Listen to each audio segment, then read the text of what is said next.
Let's get ready to rumble!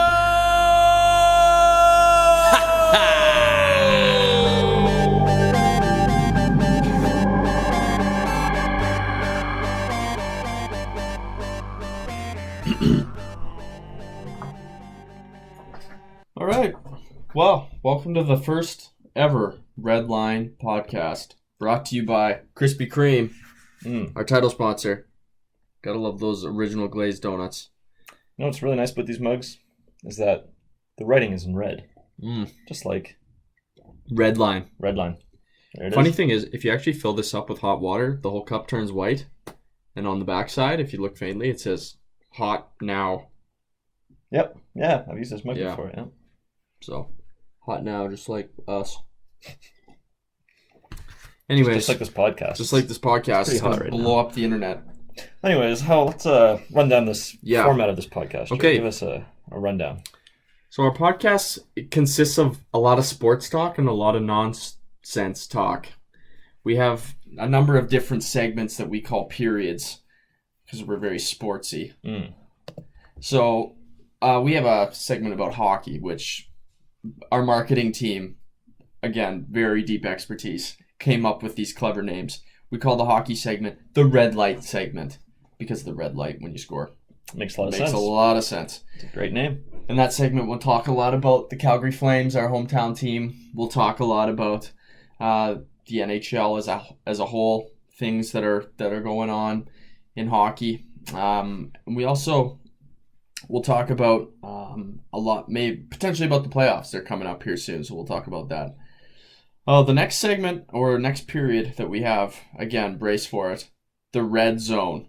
Football talk. Great name. There's the new XFL. Not that anybody watches that, but we could talk about it if we wanted to because there's no NFL or CFL yet. However, if you look at Blake's hat, Calgary Stampeders, that will be a hot button topic in that segment when that time comes. The next segment, which is Blake's specialty, soccer. We call it the red card segment. And we'll talk about primarily Liverpool as that is our favorite team. But Coincidentally, they're also the Reds, so it's very appropriate. Great point. Again, our marketing team just off the charts. Yeah, they just really killed it in this one. Yeah. It's really incredible. I don't know how they do it. And we'll talk about Liverpool. We'll talk about the teams in the English Premier League. Might even touch on our own hometown team, Calgary FC. Yeah. We'll keep in the loop on what's going on with them. Because that's starting up here pretty soon. End of April, they're starting the season back up. They'd open tryouts. I was thinking about going. Oh, wow. Not actually. Could have tried it. I mean, I could have, but I would have got trounced. Well, that's for another. Yeah, when you practice once a week in men's league, it's the drop off is really steep. Yeah. Our next segment, mixed martial arts and boxing, we call the red corner.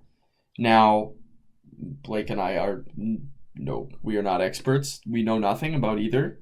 So we'll bring in our MMA and boxing insider. Give us some good info. Very good info. And he's on the in on the all things fighting, I would call it.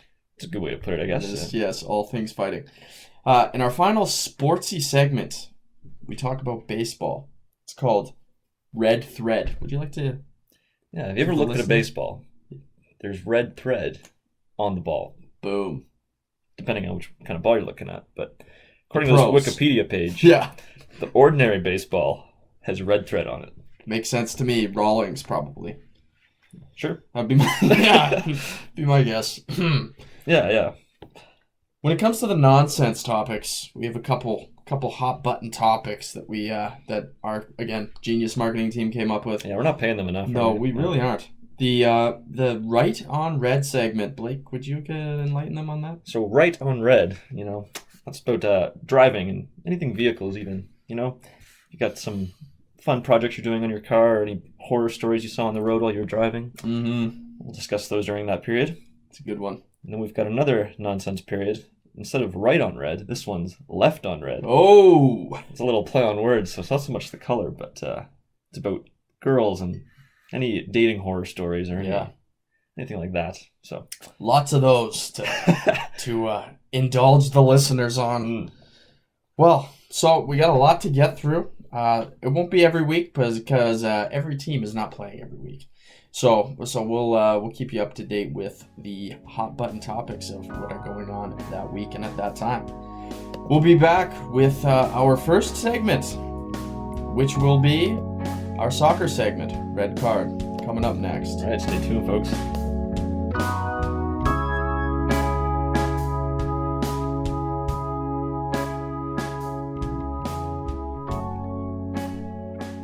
All right, welcome to segment or period number 1 called Red Card, Blake. This is where we talk about all things soccer or football, as our friends to the east in Britain call it. I hate the word soccer personally. Well, I don't hate soccer, but I hate that football isn't used in North America. Who came up with the word soccer? Yeah, that's a good question. Soccer translation. Google. I understand because football has been around for so long that there's no way that it wasn't. No. Like the people who what am I trying to say? Blame the Americans. What do you call those people that came over the sea? Came overseas? Yeah, like they moved from explorers? Something like that. I'm blanking right now. Jean Cartier? The Red River Rebellion? I don't know what that is, but I think that was settlers. The French guy. That's what I'm looking for. Louis Riel, Red River Rebellion. It's like Winnipeg. No, never heard of it. But like the guy, Red River Rebellion. That sounds like a podcast name. That doesn't sound bad. Yeah, that's our competitor. Yeah. Don't look them up. But the people who settled in the land, like they must have played settlers. Settlers, yeah. Yeah, Settlers of Catan, the longest game of all time. Great game. But they must have played football. It would have been called football to them. Football. So when they settled in North America, why did they change it to soccer? Because it definitely existed. There's no way that soccer wasn't named after. Soccer, is it derivative? What do they call it? Where does soccer derive from? There's a Google question. Where does soccer derive from? I'm telling you, probably somebody was just like, I want to be different. Britain. No way. No way. We've just been pumping Britain's tires for the past 2 minutes. No way. The word soccer, which is believed to have originated in Britain some 200 years ago, comes from the official name of the sport, association football. As other versions of the game evolved to include rugby football, it's believed the Brits adopted... Oh boy, here we go. Spell this out.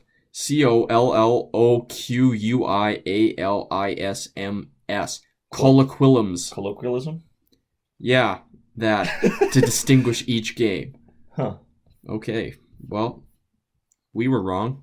So that's interesting because the Brits always get mad at people in North America for calling it soccer. Yeah. But they invented it? Whoa. I mean, that's one source, but I mean... Was that Wikipedia or what? No, Huffington Post. Okay. But if it's anything like I did my research papers in university, first source, yeah, it's credible. Yeah. All right, well, let's dive right in. Off to a rocking start here. Great start. Liverpool, let's start with them. Yeah. They've been tearing it up this year. Absolutely destroying it. Give us a rundown of where they're at and what's going on, because the funny thing is, and from what I've been finding, is that guys like Mo Salah and Bobby Firmino and Mane not so much, because he's been lighting it up this year. He's been probably their best offensive player. It doesn't seem like they've been firing on all cylinders like they have in the past, but yet they're undefeated. That's the thing. Like, they're not dominating teams anymore, it seems, at least in the recent weeks. Like West Ham this past week, 3-2 at home. They won it, but like, you know, they're at home. You want to crush them. They're the best team in the league. So, and they've been letting in like no goals recently, and then they let in 2. They lost to Atletico Madrid. I mean, Atletico's pretty good, but yeah. Still, they didn't score against Atletico, but true. I don't know, they haven't been firing on all cylinders recently. That's the thing. Like, I think that's a sign of a champion team right there, Mhm. is that you don't have to be at your best to win. Like, you can still get results as a workhorse sort of thing. Yeah, You know, like you can yeah. still put in a hard shift and Mhm. grind out the results. So Yeah. It is interesting.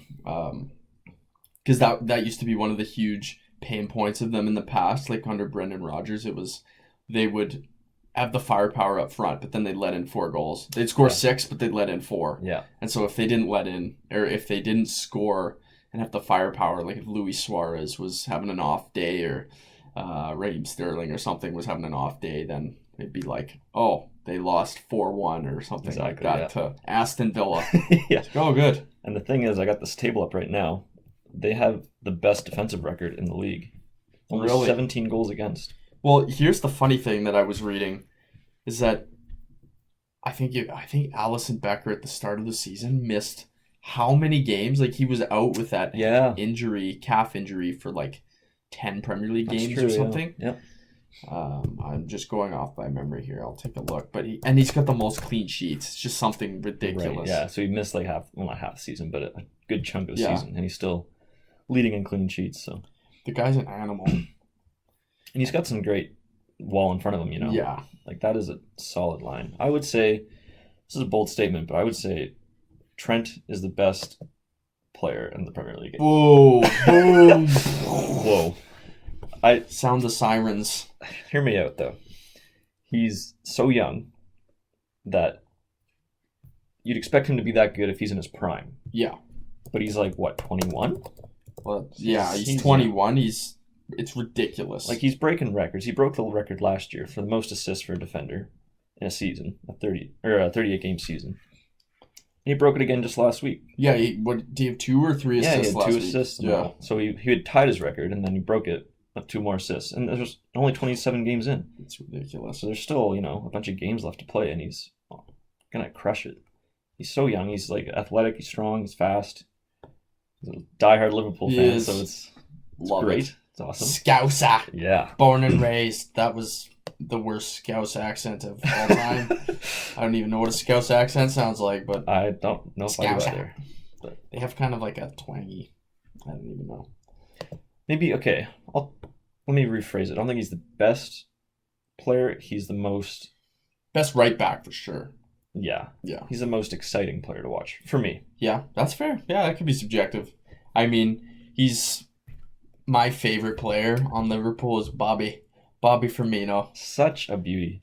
Dude's a horse. The thing is, like, people who don't watch the sport don't appreciate all the things he does. Yeah, it's Like, true. because we've both played, you and I. Mhm. Like, that there's a lot that happens Mhm. off the ball. Yeah, And when you watch him play, it's just his movement, his like little touches, and Yeah. his jukes, and like all these little things that are so good. There was one play he was doing, and it was like, 'cause he's a striker, but he was back in his own goal line defending. I think it was a corner or something, and he was like doing deeks on the guy.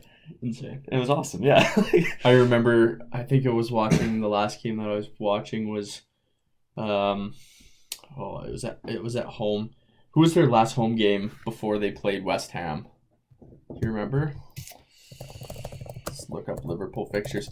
While I looked that up, he was the ball was in the middle of the park, and he's back playing left back, and he's like playing around with the ball, like doing what you're talking about, like deking in the defensive zone, and it's like yeah. you're a false 9 forward, and you're back playing left back, and then in a flash, he's back to where he should be, creating a play. He throws it off to Robertson, who was playing further up because he was covering at left back. So Robertson was basically playing left wing. So he feeds him up the left wing, and he just fires himself like a slingshot all the way up to the forward. So Robertson puts in the ball, and we didn't score off of it, but it was like crazy how he just goes from left back to center forward in the span of 8 seconds. Yeah, he's got a great knowledge for space and how to do movements that open up the space, create space, and like when to come deep and when to go up and when to put pressure on. He's just got a good awareness. Yeah, it's awesome to see. So Liverpool, a couple games coming up. Their next game is at Watford tomorrow. What would be your starting 11? With no injuries? I'm not sure if there are any real injuries right now. So Yeah, Shaqiri's still injured. They don't really know what's up with him. That's okay. He wouldn't be in the Yeah, starting. he wouldn't be in the starting. Yeah. So obviously Allison. We do have a midweek game against Chelsea in the FA Cup. Now, So keep that in mind. the real question is he Klopp going to play first line, or is he going to put the kids on Against Watford? against Chelsea? It's a good point. I mean, they haven't won the Premier League yet. Yeah. So I think he's going to go full out until they've won the Premier League. And then if they're still in the Champions League, I think, okay, yeah, we can rest some guys in the Premier League because we've won it. Let's focus on winning or getting to the final of the Champions League. And if they're still in the FA Cup, I think they'll try and win a treble this year. But So if you were Klopp right now, what would you be doing? what would I be For doing the FA Cup, do you rest your starters for that game? I mean, I think we have a lot of first team players that. Sorry, let me rephrase that. We have a lot of first team quality players that would be on other teams in their first team that aren't in Liverpool starting 11. Yeah. So I would probably put guys in the starting 11 for Chelsea, like at the back. So I would play Adrian. I think he's been solid as a backup keeper. He won us the UEFA Super Cup. He's just been solid all year long. And I think he had to go in against Napoli too, because for some reason, maybe Allison was still injured. I can't remember, but he made a ton of good saves in that game. And so I put him in against Chelsea. I probably maybe play Nico Williams. He's been pretty good. I'd probably put him at right back and give Trent a bit of a break. But Lovren and Matip are fit, so I'd probably play them at center back. Left back, I'd probably put Milner in. Milner's been rested. He was injured, but he's back. And he played a whole season at left back a couple years ago. So I would probably put him in. So there's your back line. Midfield, where Henderson's injured, actually. I just remembered. So Henderson won't be playing tomorrow. And he won't be playing in midweek either on Tuesday against Chelsea. So I'd probably... I wouldn't play Fabinho or Wijnaldum because they'll be playing tomorrow most likely. I think so, huh? Yeah, I think so. I'd probably in midfield play Adam Lallana. Yep. Chiravella's been really good in the games he's played, so I'd probably put him as deep lying midfield, and I'd play Adam Lallana in the midfield. And I'd probably play Naby Keita and give Naby a break tomorrow and play Ox instead of him. So I'd play Ox against Watford and Naby against Chelsea. And then up front, that's tough. I'd play Origi. Origi for sure. Yeah, for sure. Yeah. Minamino I'd play. Yep. For sure. Too. And probably Curtis Jones. He's been... Did you see his one goal he got against... I forget who it was. He was Everton, wasn't it? At Yeah, home, where he Everton. just in the top corner, just like Goal postage season. stamp. That's like a challenger for the goal of the Yeah. month for sure, but maybe even the season. It was so good. So that would probably be my lineup. I think Curtis Jones deserves to get some more playing time. I mean, not this year, but next year, I think he should. If he's not going to be a squad player, I think he should be loaned to somebody in the Prem because I think he could play for mid-table, lower Prem team and get a lot of minutes. Kind of like Bournemouth kind of thing. Yeah, like Wilson's doing at Bournemouth this year. Yeah. I think that would be sweet. As for tomorrow for Watford, who'd be in your lineup? Yeah, so you get Allison in there. Basically your standard Trent. You got Van Dijk and Robertson. Yeah. For the Gomez has been playing a lot. I don't know. He hasn't done anything really awful. Yeah. But I think the other guys are so rusty that I might even put one of them in just to get some more game time for them. And maybe put Gomez in for the Chelsea game. Yeah. Because when when Lovren and Matip played in the last game, I forget who it was against. It was the last FA Cup game. Shrewsbury, I guess. Yeah. Yeah, I watched some of that, and they looked like they were pretty disorganized. Yeah, it was a bit rocky for sure. Yeah, because they'd both been on the bench for so long, coming back from injuries, and then they both started together. So it's like, and that's Shrewsbury. That's not exactly. Yeah, that's not a Prem team. Not Chelsea. Yeah, No. So I might even save Gomez just to throw him in the Champions or the FA Cup game against Chelsea, just so there's some rigidity there. Yeah, that makes sense. Maybe get like Lovren or Matip in for the Watford game because Watford's not a great team. Yeah, they're not great, no. So it's not. I'd probably put Matip in. I feel like Matip was super good. Yeah, at the start of the season. Before he got injured, he was lights out. He Yeah. was probably like next to like nobody's trumping Van Dijk, but no, not a chance. next to Van Dijk, he was our best defender. Gomez was fourth choice at one point this Exactly. year. Now he's second. So it's like so he was fourth choice because Matip and Lovren were doing so well. So if you can get Matip back up to where he was, like that would be my kind of goal is like to get him back up to speed. But at the same time, he's kind of like Gomez is so young. Maybe you want to start investing more into that. Totally. But if Klopp wants to go for the FA Cup, I would probably not put Gomez in on the Watford game. Yeah. And put him in the Chelsea game. That's not a bad take at all. Midfield, I'd put the Oxen. I think he's been showing some good signs. He just needs more time. Yeah. He needs to get more minutes up behind the ball there. Fabinho's healthy, right? Yep. I'd play him. He's been pretty good when he's healthy. It's that defensive, it's like a fifth defender almost sometimes. Yeah. He's always behind the ball. Yeah, he can get some cards and stuff, but like he makes some good challenges at the same time. So yeah, I'd put him in. I might even like to see Minamino play. Yeah. Like this game shouldn't be that difficult for them. So get him some confidence against maybe a poorer team and take on some defenders and stuff. So he hasn't really like got his feet under him yet. Yeah. So, but then at the same time, that's like a very fresh lineup. Like in the midfield, like not a lot of chemistry there. Mm-hmm. So that might fall apart a bit. Yeah. So they might have to make a Milner change or something, but I don't like Wijnaldum, so I wouldn't put him in. Yeah, I'd be interested. I'm super interested to see what Klopp does tomorrow for a number of reasons, but I think a main reason is that Chelsea will be the Arsenal was actually a decent FA Cup opponent. Do you remember that crazy game? It was like 4-4, and then I think they ended up winning in extra time or something crazy.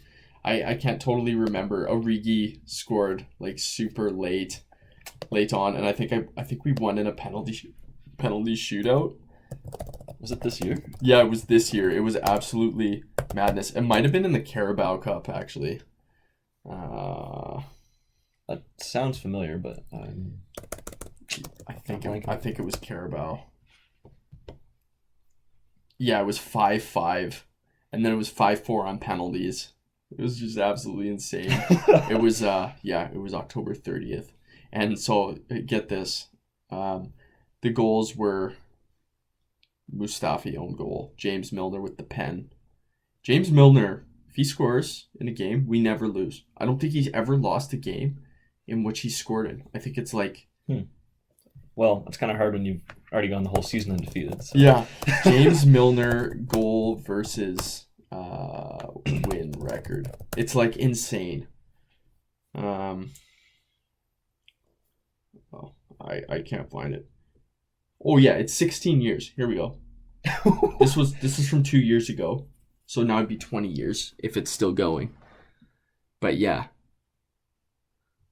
16 years. He scored 49 goals. This is from August 21st, 2018. Okay. Scored 49 goals in his Premier League career. Okay. And in those 49 games, he's never lost in a game that he scored in. Wow. Running back to 2002. Wow. It's quite the streak. Like, what? And I mean, there was a season there, he was our penalty taker. Yeah. So, and he scored pretty much every penalty that he took, which means that we never lost a game that he put a penalty in the back of the net. It's just madness. Would you sign him for another season? I would. Honestly, he's a beast. Like he's pretty durable. Like he rarely gets injured. Like I know he just had an injury, but he's one of those guys that just kind of puts his head down, goes to work. He can plug a hole anywhere pretty much on the field. Like I've seen him play wing. He plays center midfield. Jack of all trades. Yeah, he plays left back. I think even a game he played center back when we were desperate. That wouldn't surprise me. Yeah.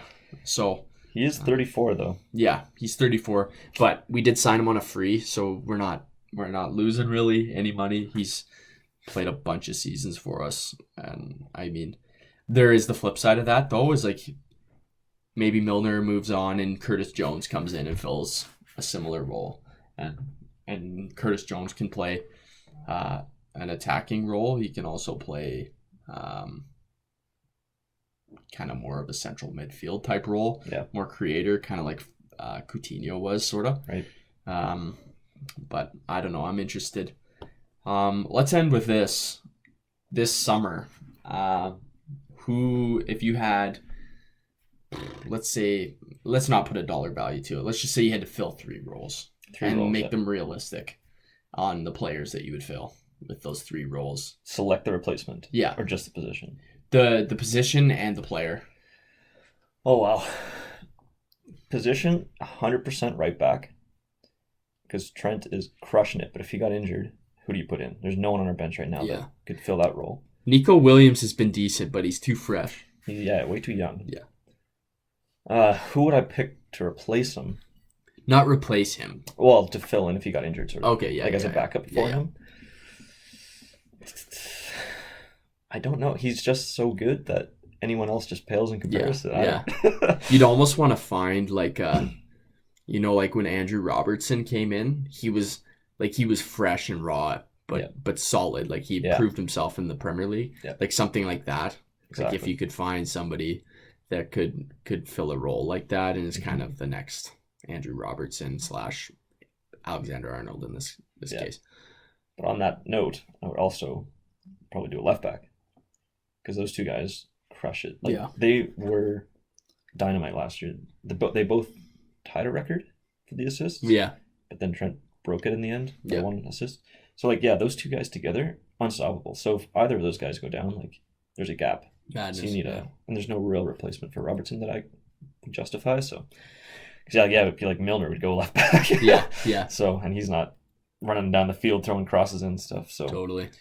Yeah, you'd want a left-footed defender there too, but I'm not sure you'd take. But yeah, that'd be the role. So right and left back.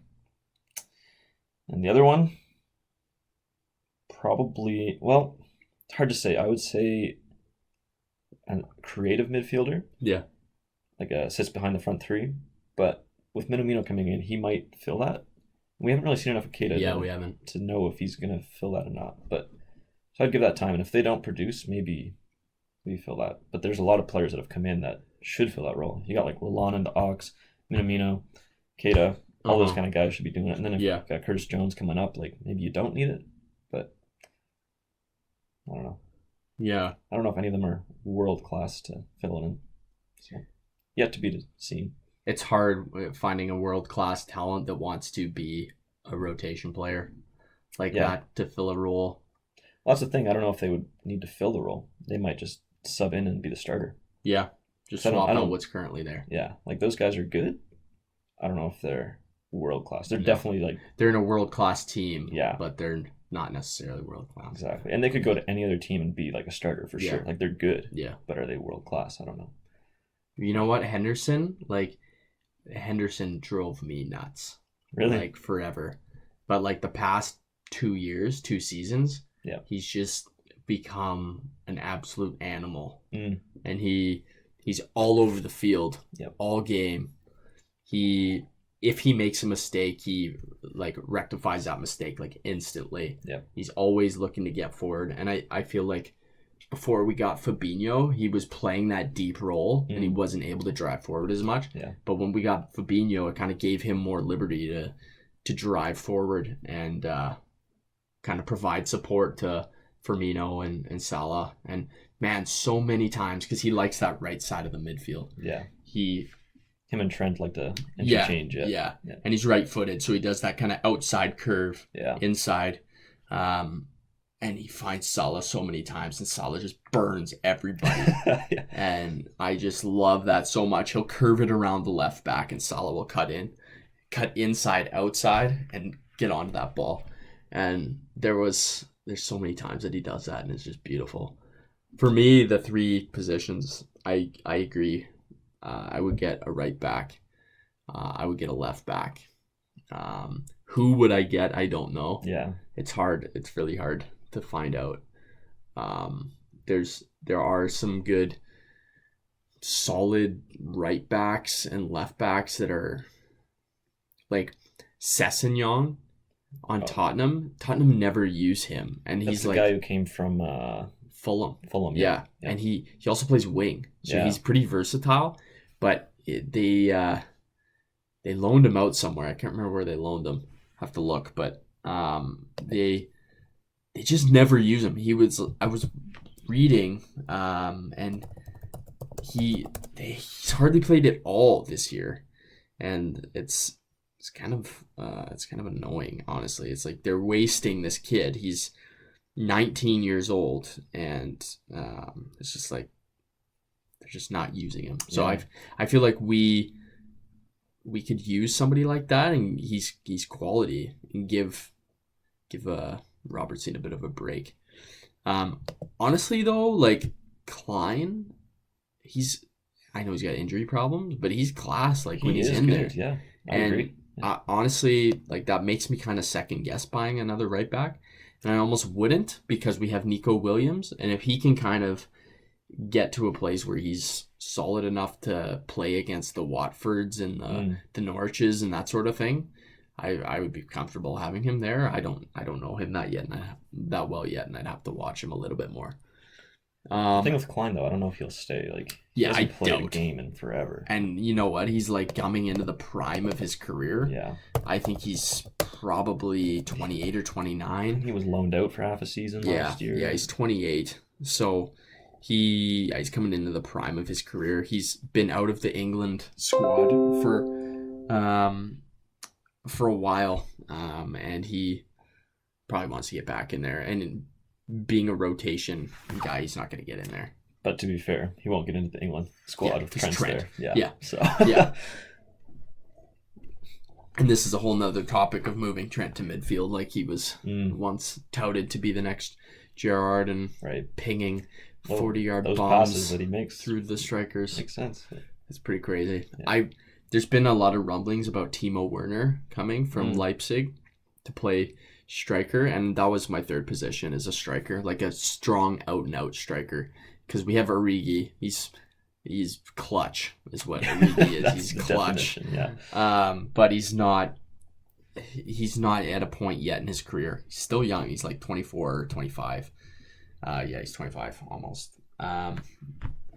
He's not at a point where he can be the guy that's like Aubameyang, for example, who's just class. Like, you need somebody to lead the line and score you goals. Aubameyang does, and that's almost somebody that comes to mind. Aubameyang's a bit older. I think he's in his 30s now. Yeah, but still, the guy, he's just, Arsenal are sucking the life out of him. Yeah, he's being so restrained. Like, he's got so much more to offer. But being stuck in Arsenal. I would love if we signed him. Yeah, I wanted him. When he came to Arsenal, I was upset that he didn't come to us instead. Me too. So if we could get somebody like him, Timo Werner, he's good. Don't get me wrong. What kind of player would you describe him as? He's not like a hold-up player, but he's so quick. So what other striker in the Premier League would you compare him to? Probably like Andre Lacazette, if I was to be honest. But he's just based on his pace. Werner is probably not as good of a finisher as Lacazette is, I would say. I'd say he's probably a little bit faster and a little bit more crafty in terms of his creative like link-up play. But it's interesting to say, though, because, I mean, Leipzig are good, but they're not, like, world-class. Yeah. So if he has somebody feeding him the ball and working off of him, like, I mean, Forsberg at Leipzig, he's pretty good, the Swede. But, like, having Mane, Salah, and Firmino in behind you, I think if they did get Werner, they might kind of change up the formation. They might drop Firmino into the slot a bit. Yeah, play him more as a CAM versus a center forward. Yeah. Which was what he was originally doing in at Hoffenheim he was doing that. Yeah. So I don't know. I think they might do that. But having that like quartet of Werner, Mane, Salah, and Firmino, oh my goodness, look out. Yeah. That just screams goals. So be interesting to see, but we touched a lot of subjects, lots of topics in our red card topic. So we'll be back after this break, and we will talk hockey with our red light segment when we come back. And that concludes this tuned. period. Yeah. I never wanna be your maybe. Yes, I don't. I just wanna love you, baby. Listen to me. All right, welcome back to our second very sportsy segment of the day. This one is called the Red Light Period with Blake Hogg and Jared Nudd on the Red Line Podcast, Yes, brought to you by Krispy Kreme, our title sponsor. Drink up. Original glazed. Get them while they're hot. Hot now. Hot now. We have a couple other sponsors we'd like to just give a shout out to. Initech Engineering, some of the finest engineers in the city. If you need some engineers for your next oil and gas project, you just call up Initech Engineering. Mark Nutt, he'll take care of you. As well, Toku Systems, brought to you by Tori Nudd. He'll tell you all about their pressure monitoring system for pipelines. Sounds high-tech. It's very high-tech and very efficient and saves our environment. And that's what we're all about here at Red Line Podcast. Absolutely. All about the environment. Save the turtles. You know what? Yeah, save the turtles. You know what I can't get on board with, though? What's that? Paper straws. Whoever invented paper straws, just stop. Please. I get it, but at the same time, I don't get it. Like, how many trees are you cutting down to make these straws? It's like, I get it. Okay, we'll save the turtles. We'll save some turtles from having plastic, but you know what? The air we breathe. Yeah. Let's chop the trees down. Oh, but it's recycled. I don't care. You got to chop them down one way or another. That's true. Anyways, I digress.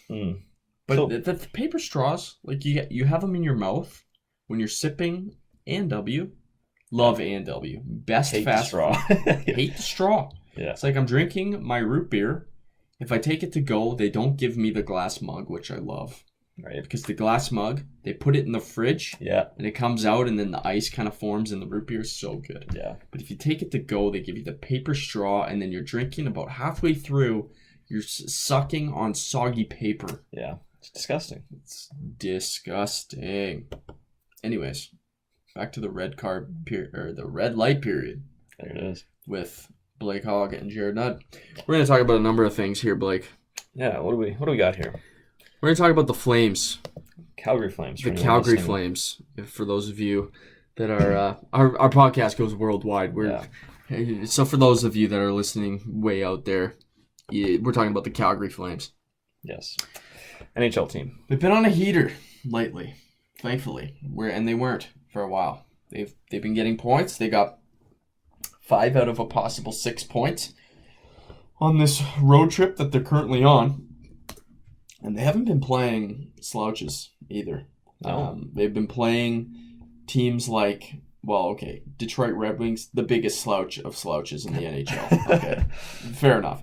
But the Boston Bruins, they go in to TD Garden and wipe the floor with the Boston Bruins.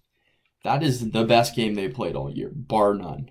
Everybody was going that night, with the exception of maybe Luch. He had a bad giveaway. But anyways, I'm not going to focus on Milan Lucic because he's had a good year by his standards, in my opinion. I've never seen them play like that this year. Everybody was going. David Riddick was good. Michael Backlund, he has been an absolute animal the past 15 games. When Mark Giordano got injured, he just stepped up and he was getting point after point after point. And this year, up until that point, he had been kind of ho-hum and disappointing by his standards. But he's been the best Michael Backlund I've ever seen since he's been in Calgary, and it's quite something. His two-way play is better than Sean Monahan. Sean Monahan is not good in his own zone, in my opinion. But Michael Backlund, like, again, last night, you got another, well, you know, there's this goal he scores just from almost the blue line, and it just kind of skips into the net, and it's just like, you know, when you're hot, you're hot. Like, it doesn't Right. matter how the Yeah. puck goes in the net. Yeah, things just work out for you. Things Yeah. just work out. And yeah, he's been really good. I'll be interested down the stretch though to see how David Riddick has been how he does, because at home he's been atrocious lately. And the Flames in general have not been great at home, but he's his record at home is not great, but on the road it's fantastic. Like, he's lights out on the road, and the Flames have been the best road team since November. Wow. Yeah, it's awesome. So if they play all their road games until the end of the season, they'll probably make the playoffs. So let's keep them on the road. Well, they're at 73 points right now, so I think there's still a chance for them. 73 points, and how many games played? 65. 65 games played. So they have, my math skills aren't very good, but I believe that they have about 17 games left to play. So yeah, early April, the season's over. So they're chasing Vegas. Vegas has been incredible. Now They're sitting at 78 points right now. 78 points. Yeah, they've been heating up. And I don't know if we're gonna catch Vegas. Vegas made some good deals at the deadline. They have Marc-Andre Fleury, and they have Robin Lehner now as their goalies. So they're set in net. And they have solid defense, and their offense too is great. It's fantastic. Mark Stone is just an absolute animal. So I think they're gonna win the Pacific Division, and then from there it's just Wild cards at that point. Yeah, basically put a blindfold on and put your hand in a hat and Right. pick out a name, because that's who's gonna finish in second and third. Yeah, it's neck and neck right now. Canucks, Oilers, Flames, all within 1 point. And I don't think the Coyotes are too far behind. Yeah, they're at 70. Yeah, Yeah. so Flames So are we'll what, 75? 73. 73, okay. Oilers and Canucks are both 74. So yeah, basically they're 2 wins away from going to second place. Exactly, yeah. And they're in 5th. It's So tight. that's crazy. So last night, Flames played the Predators, and if I was in front of a TV, I would have been very hard pressed not to throw something at it. Thankfully, I was driving and I was not listening. And it's probably a good thing, because I might have driven my car off the road.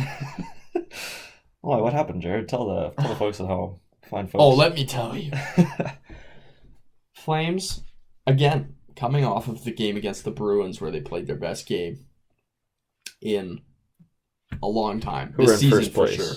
The Bruins at home in first place in the NHL. Yeah. Best team in the NHL, and they wipe the floor with them.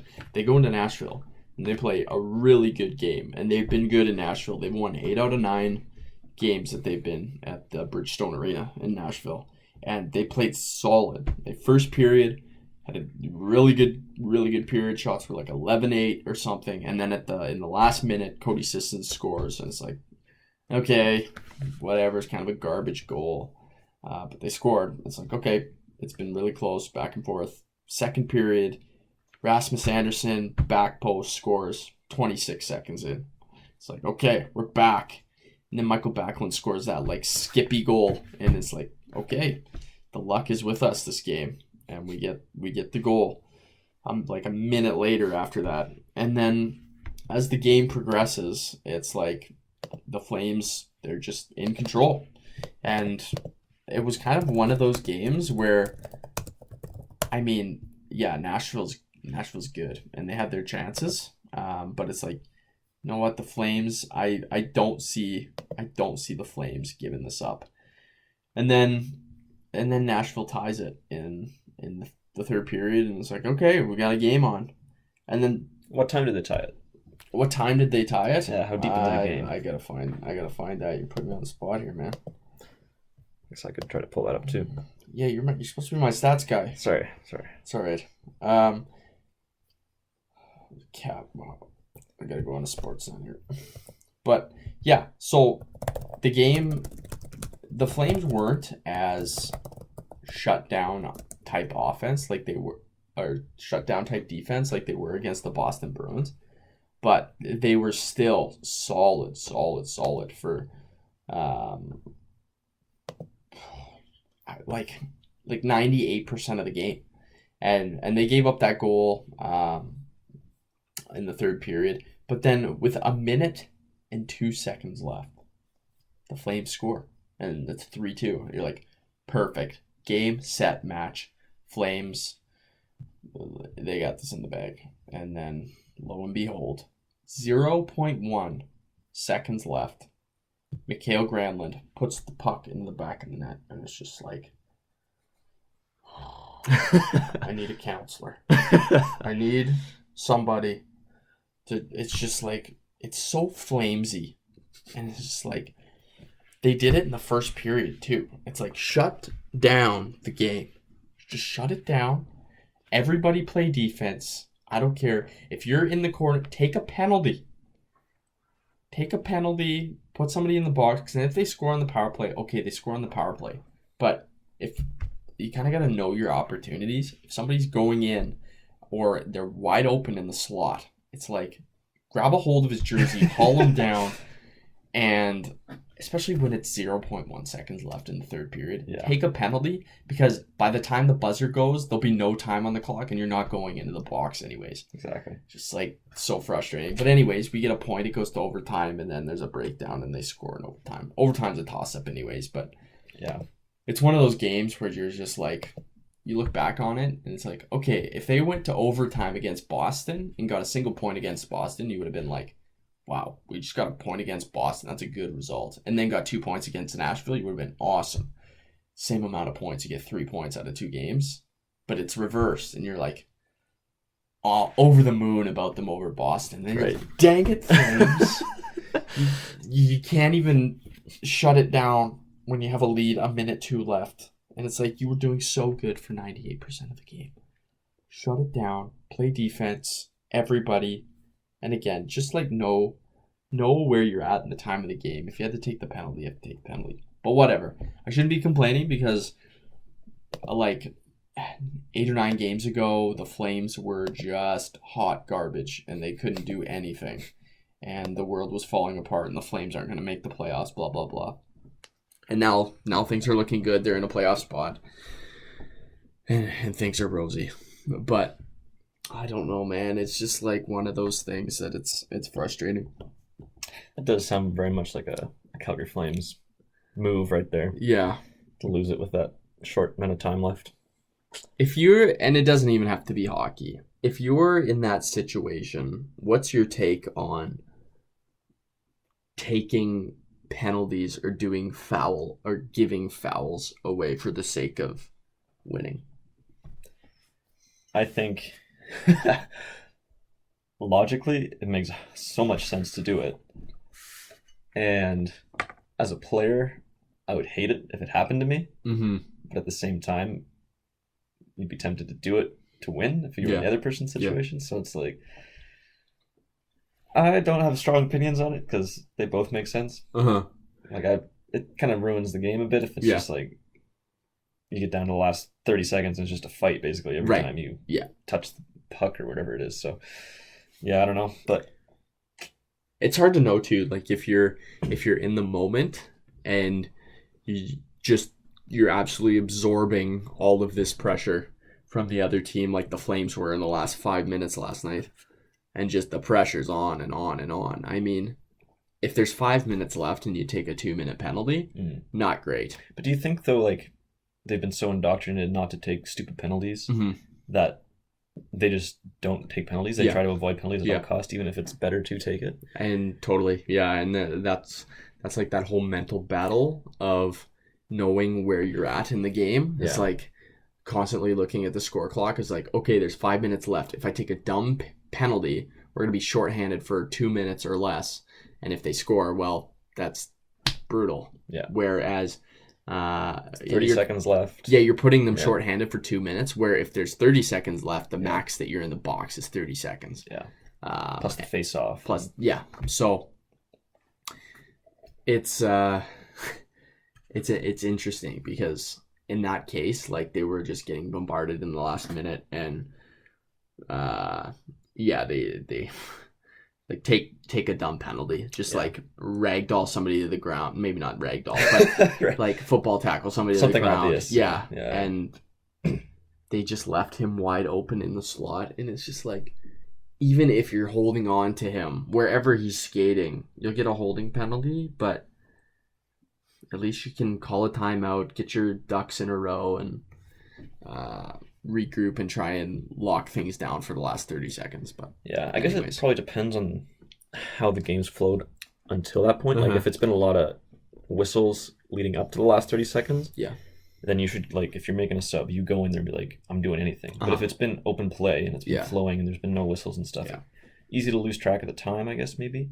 And if you're in the heat of the moment, you're like, I don't want to take a stupid penalty because I'm going to screw my team. But you don't know that it's actually the better choice to do that. So, yeah, it's really a tough one. And it probably depends on how many whistles and breaks there's been between it. So, I'm not one to harp on David Riddick either, but he's been good all year, and so is Talbot actually.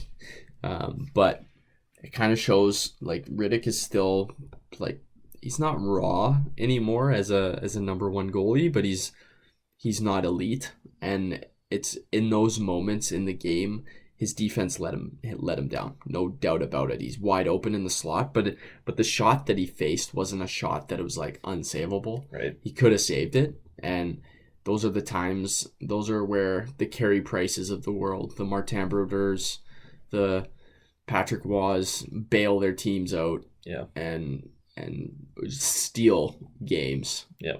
You win points for your team with just one move like that. Yeah. Yeah, and it's his frustration was there at the end of the period. He's smacking his stick on the boards, and it's just like he's very angry with himself. Fair play, but I mean, there's nothing you can do. And at the end of the day, it's not that big of a deal. The Flames have had a good road trip. They've got 5 points out of 6, so I won't belabor that anymore.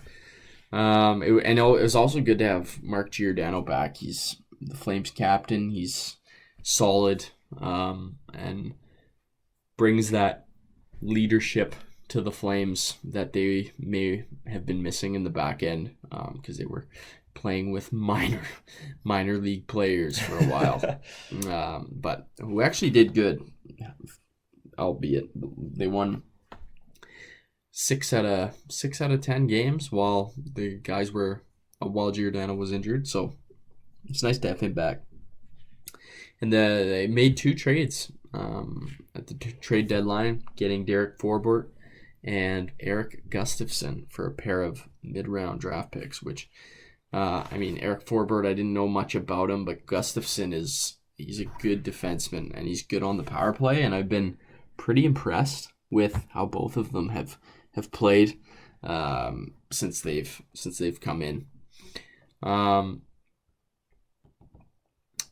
The one thing that I'll be interested to see is on the power play, because Mark Giordano's back and he kind of quarterbacks the power play for the Flames, and now Gustafsson, his specialty is the power play.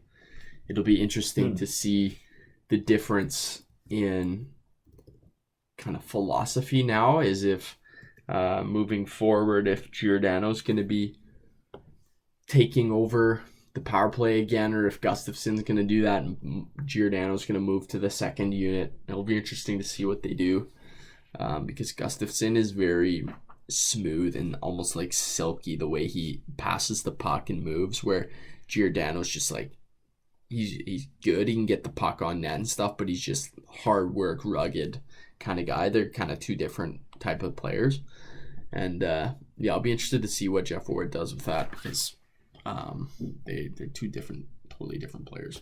Here's an interesting thing that I just found. Maybe in the hockey world it's common knowledge, but the Flames and the Oilers face each other in the last game of the season. Oh boy! And the Flames and Oilers are 1 point apart from each other. Yeah. You think that could come down to the last game? Honestly, it could. And the game before that, I think they play Vegas. They do? Yeah. Come down to it. I mean, Vegas. And the Canucks are 3 games before that. So you got Canucks, Jets, the Knights, Golden Knights, and then Oilers. It honestly might. Like, it could come to that, which would be absolutely insanity. Because, yeah, the Flames play have a lot of games left at home. Honestly, the majority of their games left are at home. And the brutal thing is that the Flames aren't really that great at home right now. So it's not super helpful. Why do you think that is? Like in soccer, like if you go home, like Liverpool, Anfield, right now, absolute fortress. If you go home, you're going to get crushed. But in hockey, it doesn't seem to matter that much. Yeah, it's a Why do you think that is? thing. Honestly, I don't know. I think it's so psychological, and they play so many games in hockey compared to soccer. This season they'll play like 40 some games in this league in the NHL, whereas in the Premier League they'll play like 20. So it's hard. Excuse me. It's hard to know. It's hard to really know. It's like there's so many factors. I love to blame it on the fact that it's the Saddle Dome and it's so old and dumpy. Yeah, but do other teams have the same problem? Like there are other teams. Yeah, like Detroit Red Wings. they can't win anywhere though. That's Detroit.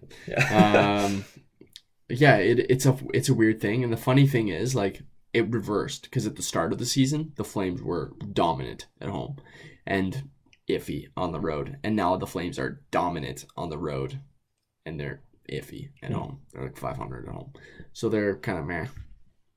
That's interesting. It's totally interesting, and I think a lot of it is just psychological. It's like you get in a rut and you're like, man, we haven't won at home in 4 games, right? And it's like we have to win tonight, and then you don't win. But then once you win, you're like, man, we got over it. Now we can keep winning, and it's like, yeah, it's a psyche thing, I think, in my opinion. So you don't think the crowd is really that much to do with it? I think it's part of it. And like if the crowd doesn't turn up, then it's harder for them to win at home. Sort of? Yeah. And the thing, like the Flames fans are so passionate, and it's like this in all the Canadian markets. So they get on the backs of players sometimes, and the players feel the pressure. Right. Whereas sometimes in some of the other markets, like Florida, nobody's there. They got like 3,000 people in the stands, and so it's like playing a curling match. Right. It's like there's nobody in here. We don't really care. We can go to the beach after the game. But then you could also argue that there's no fans to support them at home. Yeah, it can go both ways. Yeah. It's an interesting debate. Like some players, they love the anonymity of being a player in South Florida and going wherever they want and not being recognized. Right, yeah. Whereas guys like I just heard today, Carey Price in Montreal, he can't even go shopping because he just gets mobbed. Definitely. So he has to call and request that the store stay open after hours so that he can go and do his crazy thing. Yeah. It's madness. And so, I mean, there's pros and cons. It's like you get to play in a passionate hockey market like Montreal if it's Carey Price. Or you can play in a non-passionate market but live a normal life. It's like, well, it kind of depends on what you're... If you want the fame, then... Yeah, I guess so. So, yeah, it totally depends on what your preference is. But it's an interesting conversation nonetheless. Well, did you hear that? Did you hear that thing that's been blowing up the internet lately about David Ayres, that emergency backup goalie in Toronto? I've seen some images of things that people making jokes about, but I didn't see it happen. Absolutely hilarious. Here's the thing. Toronto, huge city, millions of people. Who my goalie for is my fantasy team is from Toronto. Oh, there you go. Yep. So this is baffling to me. Each team, each city that has an NHL team has to have something called an emergency backup goalie. So if in the odd chance that both goalies go down for a team, so the Flames starter and their backup go down in a game, they have to bring in this emergency backup goalie to play. However, that emergency backup goalie can play for both teams. He's not partisan to either of the teams. Right, yeah. He's just there in case one of the two teams lose both of their goalies. So in Toronto last week, they're playing the Carolina Hurricanes, and Carolina, both of their goalies go down in the game. So they have to bring in this emergency backup goalie. And in Calgary's is this guy, Colin, and he's CIS, so the Canadian University level. He's Mount Royal goalie. So he's a good goalie. He's played college level. He's their backup. And this is Calgary. It's a decent-sized city. Toronto. Yeah. Their goalie, 42 years old, a Zamboni driver. That the highest level that he's played of hockey is junior B. Not even like he didn't play pro. Okay, you don't have to play pro. Like Colin's not playing pro. He's played CIS, which is good level hockey. It's like probably WHL level. But like this guy's like a junior B goalie and he's 42 years old. And in a city of Toronto with millions of people, that's the best backup goalie that you can get. I mean, it's comical. It's so Toronto. Like, yeah, they just like do something right for once in your life. But it's so funny. Like, I love everything about it. The fact that this 42-year-old goes in and makes the Leafs just look like they're a bunch of junior B players out there, and David Ayres is like Carey Price out there, just standing on his head. I love it. I mean, he did let in 2 goals right away, but he made 8 saves or something in the third period, and they ended up winning. There you go, won a game for the Carolina Hurricanes, and it's so Leafsy. I love it. Like, I do too. Because I hate the Leafs. Yeah. So that just makes me so happy that the Leafs lost because of that. It was so funny. And now he's put his goalie stick that he used in the Hockey Hall of Fame. No way. It's framed in the Hall of Fame. Seriously? Now. Yeah, I saw it today that they made hockey cards. Upper Deck made a hockey card out of them. It's like, it's so funny too, because he was a backup goalie for the Toronto Marlies. Never played for them, but had to sit on the bench or whatever. So he's got Marlies gear. So he's got the blue and white pads. He's got the helmet. And then he's wearing a Carolina Hurricanes jersey. So he looks like he's got Toronto Maple Leafs goalie equipment, and he's got a Canes jersey on. Just so good. That's awesome. So I don't know. I love the story. I love stories like that. But it's just like, I don't think it's the first time it's happened, is it? No, it happened in Chicago. Chicago. A few years ago. Yeah. This guy, an accountant. Yeah, he was like at home sitting on his couch watching TV or something. They called him in, didn't they? So, he came in and stood on his head and made some saves. Yeah, so good. It's awesome. Yeah. So it's hilarious. I love it. I love it, and I laughed so hard when I saw the highlight. But it's so Leafsy. Like you can't have a decent backup. Yeah, exactly. Oh man, it's a big hockey city too. Like huge. Yeah, like it's not just like Florida or something where hockey's like not even heard of. They have the Hockey Hall of Fame there. Like, exactly, yeah. It's a big deal there. Yeah. And it's a huge hockey market, and like ex-pros and ex-CIS players and ex-junior like WHL players, or I guess it's not WHL there, but it would be the Ontario Hockey League there. Yeah, OHL. So it's just like, come on, guys. But I don't know. I think this might be the last time that the NHL allows something like this.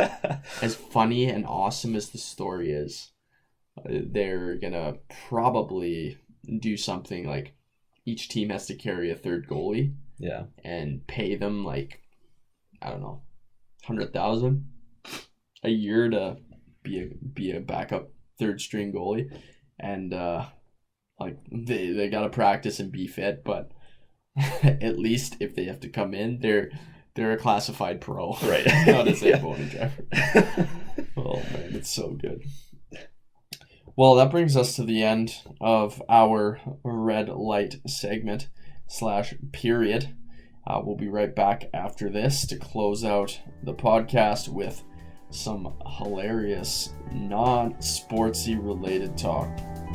Stay tuned to this. What if I could have you to myself? What if I could lavish you with my wealth? I could never put you on the shelf. You would have a need for no one else.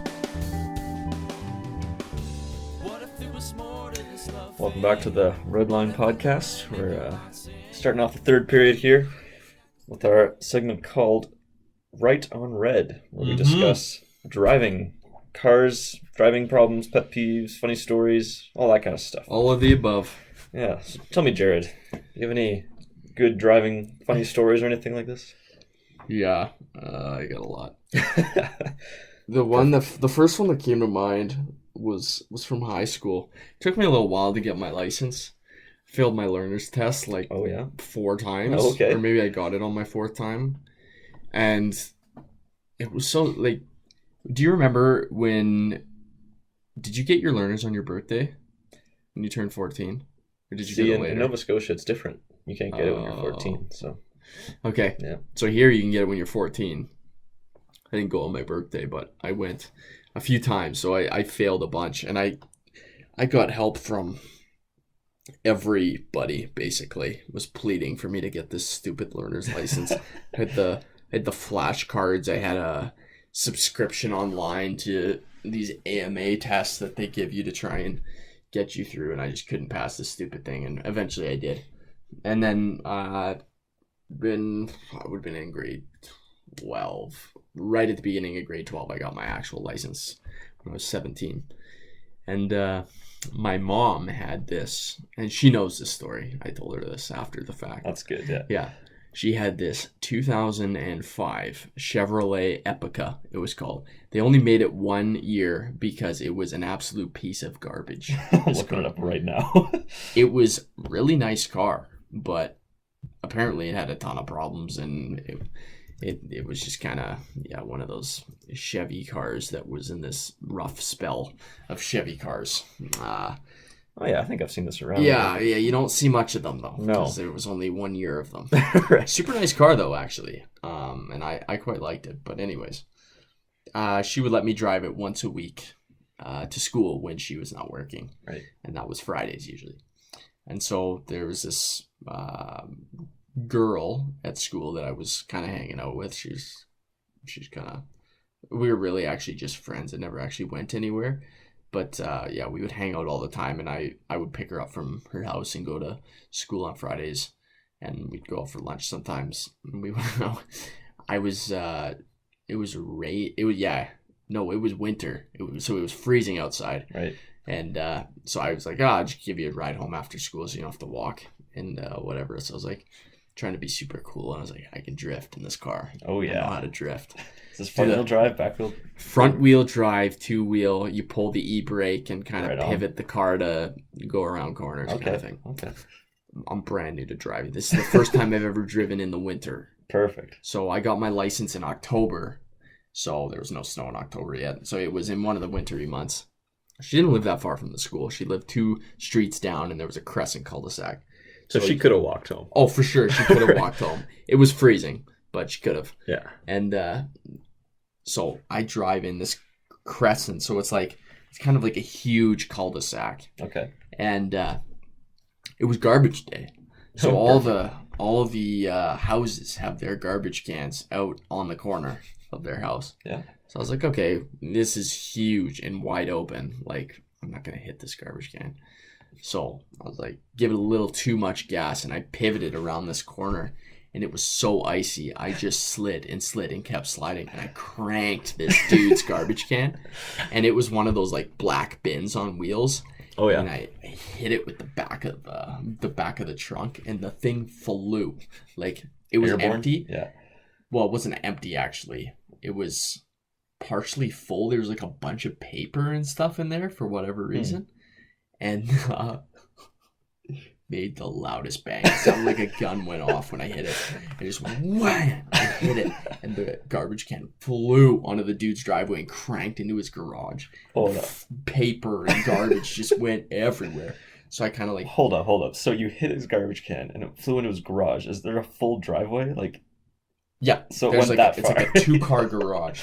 So there's the driveway, then there's a sidewalk, and then there's the curb. Oh my goodness. So I hit it, and it flew and cranked his garage door and flew paper everywhere. So she lived at the other end of the crescent. Right. So I like go and I park, and her car her mom's car or something was parked on the driveway, so I parked on the other side of it so he couldn't see it. It looked like through the window, and I see him come out, and he's just fuming. He's like looking at them. He's like, "What the heck is going on?" I was like, "Oh man!" I thought my heart was gonna come out of my chest. I was so nervous, but he couldn't see us, so it was kind of that was my Wow. interesting driving story. That's And it hilarious. left a dent on the back of my mom's car. Oh yeah. And it was, well, actually, for how loud and how hard I hit that thing, I thought for sure I put a huge dent in the car. And I was scared to get out and look after because I was like, oh, he's going to see me. But when I got home, I took a look, and it was, I was a couple inches, and it was just a little dent. And so she knew that dent was there, and I didn't tell her after we sold the car.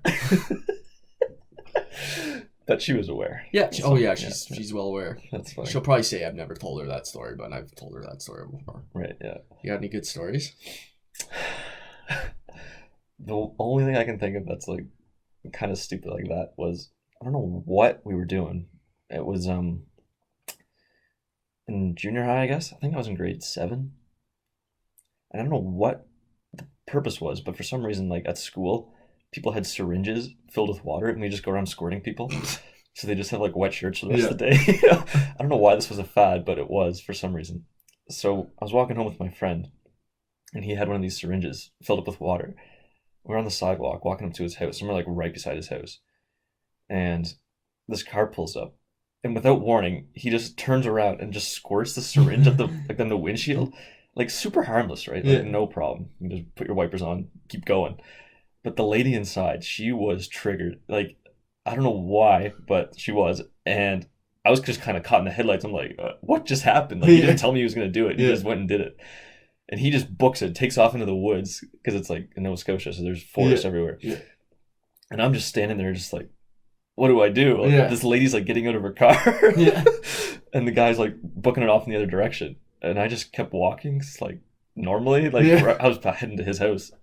And I hear him from the forest. He's like, "Man, don't come to my house. She'll know where I live." So I walked to his house. I'm like, "Oh yeah," and I just kept walking like into the forest. It was so weird, but oh man, yeah. Oh, that reminds me of another story, and I can't tell all of it. Okay, but I was maybe 6 years old, maybe 7, and it was Halloween, and we're driving down. I think it was 14th Street, down kind of by Confederation Park, and we're driving down there, and it's Halloween, and we see as we're driving down up in the hill, there's these kids, and they're throwing pumpkins down the hill. Oh yeah, and he threw pumpkins down right on our car. No way. Yeah, it hit our car and just nailed it. It scared the crap out of me as a kid. I just hear this wham. My dad just like throws it in the park and like chases them up the hill, and it's like, it was.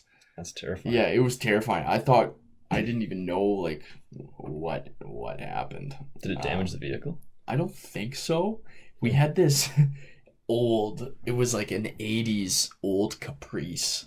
Like the Chevy Caprice. Look it up. It's like, it looks like the classic police cars.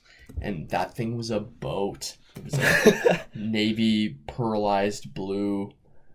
And oh yeah, the old school police car. Yeah, the old school police cars, the police Caprices. And that thing hauled it. It was actually pretty fast too. Yeah.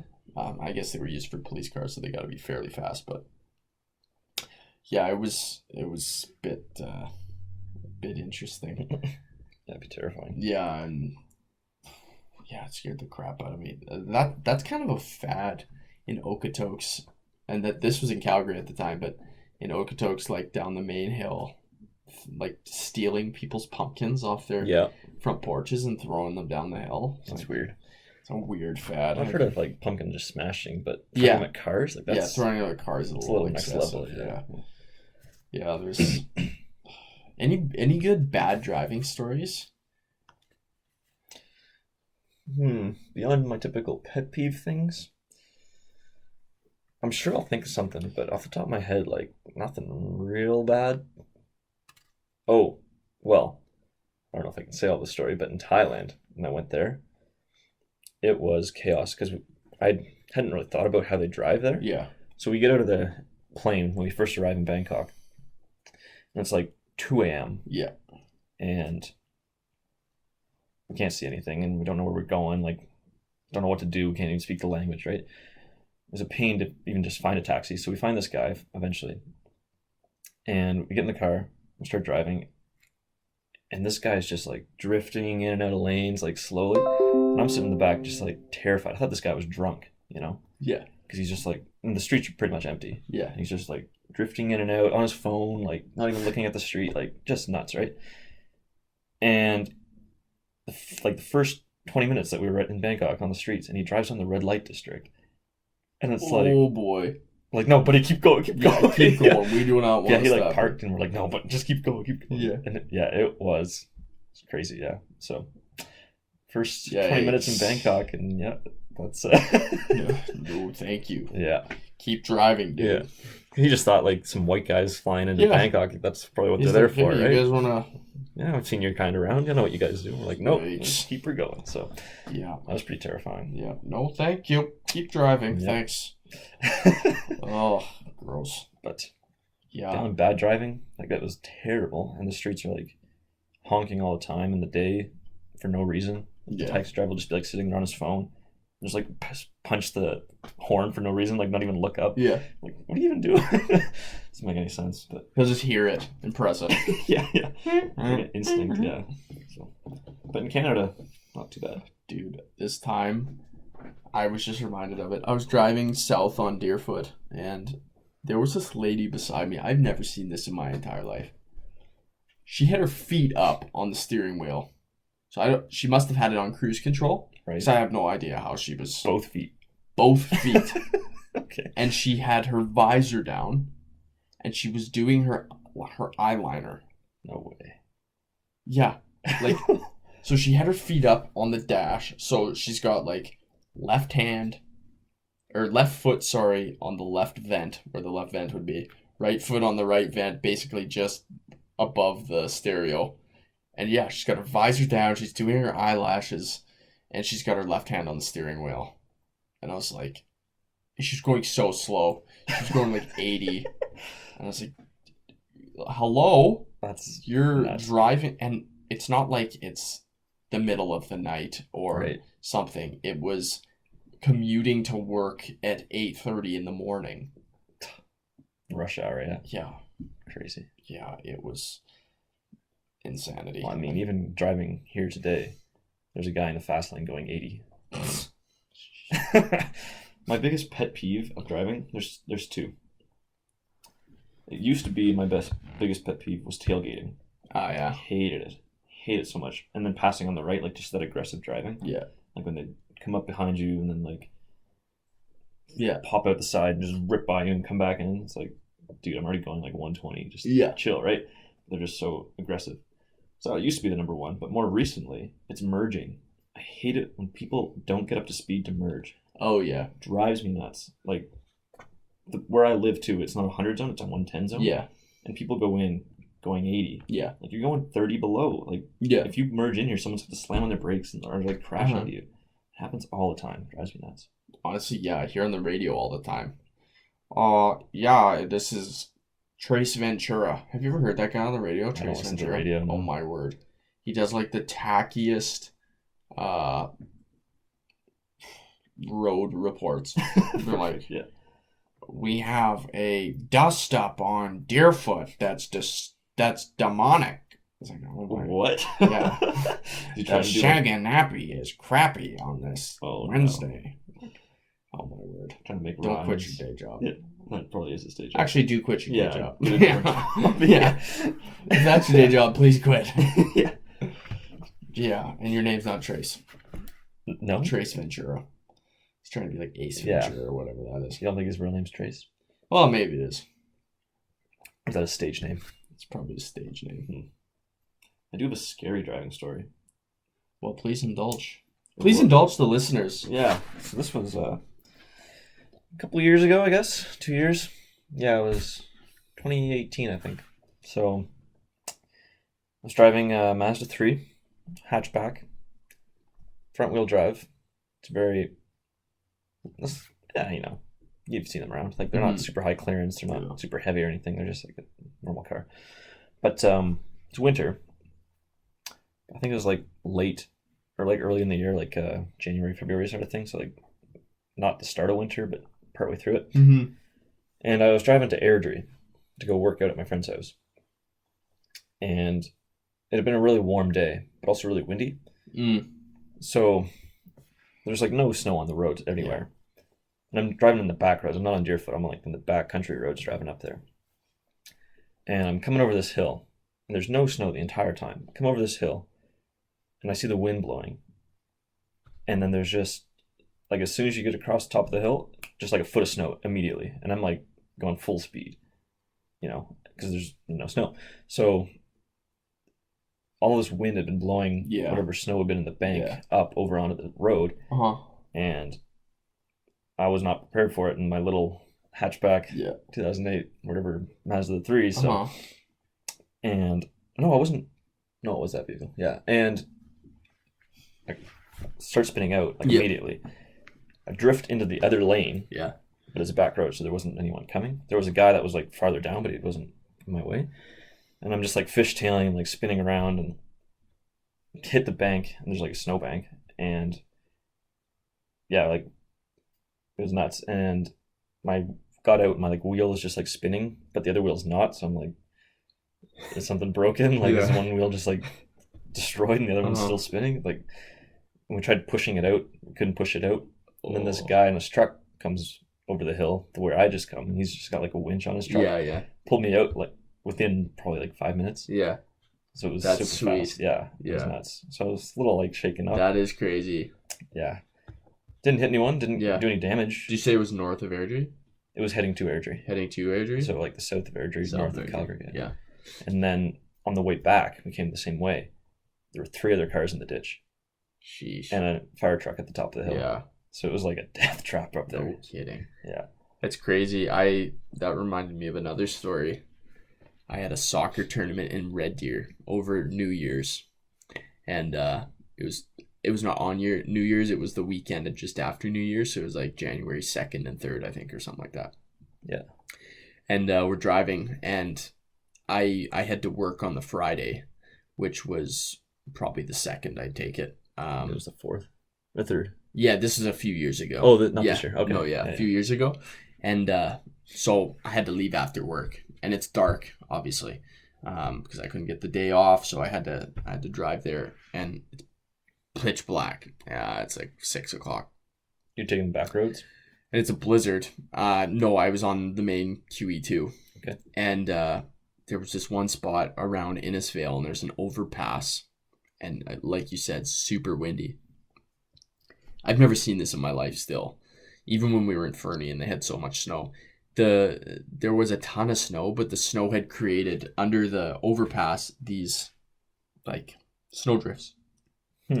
And the snowdrift went all the way to the top of the overpass. No way. So the road, there was snow, solid snow. It was on the side, so it was like where it was covering part of the far right lane. Okay. Which I was in. And all of the shoulder to the roof of the overpass, and it was kind of swooped in. Right. And like if you drove your car on that right side of the right lane, you would have crashed right into a snowbank that's taller than your car. So I had to like look. Thankfully, no one was in the left lane. I had to swerve into the left lane around it, and it was crazy. I've never seen that. It looked like a tidal wave of snow, the way it was like curved. Never even heard of that. Yeah, it was bizarre, and it was the way the wind was blowing, and kind of like thinking of it now, because we're heading north. It was probably like it might have been a Chinook or something, because it was kind of coming from the west. It looked like. But same as my story. Yeah, it was weird. But crazy stories. We don't want to reveal all our car stories. We got to keep these for future podcasts for the listeners. But yeah, thanks everybody for listening to our first inaugural Red Line podcast. It's been fun. Yeah, got a lot of content. Yep. So we hope that you'll come back and listen, and we didn't scare you away for the next one. We'll On the next one, we'll give you an update on the world in sports and maybe some other nonsense like we just talked about. We may get some special guests to come and give us their insight on things. Yes, our deep, knowledgeable insiders in the things of whatever else we don't know about, which isn't much. We know pretty much everything. Other sports. Yeah, like fighting. Yeah. We're lovers, not fighters. Exactly. All right, Jared and Blake signing off. Good night, America. Let's get ready to rumble!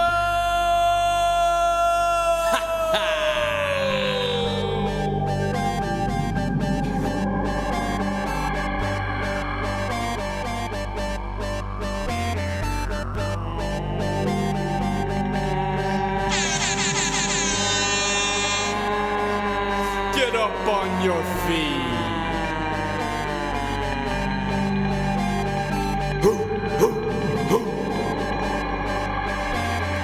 Clap, clap, clap, clap your hands. Okay. Clap, clap, clap, clap your hands. All right. Clap, clap, clap, clap your hands. What you say? Clap, clap, clap, clap your hands. These are the Jock Jams. Giving it real from the south side.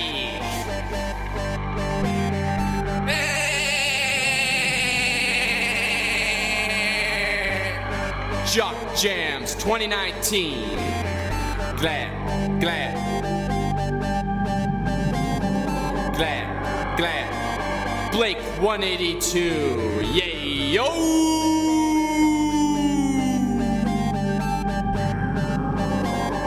Glad, glad.